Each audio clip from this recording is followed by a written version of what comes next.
ఇది వరకెరుగని దారిలో తెగ పరుగులు తీసెను సైకిలు తీయ తీయగా పలకరించిన పిచ్చు మిఠాయంట సినిమా హీరో రేంజిలో మన వాడికి పుట్టిన ఊహలు కాలరెత్తడం ఈల కొట్టడం నేర్పుతున్న వేళ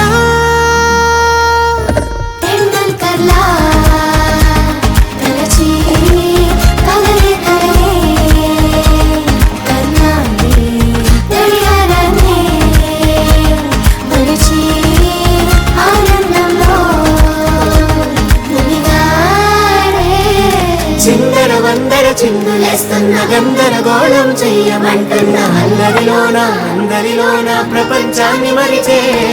బడిలో పాఠం చదివిన పడదంట గుడిలో అయినా భయము లేదంట దేవుడు కూడా ఇదే వరమే కదా భాగ్యమంటే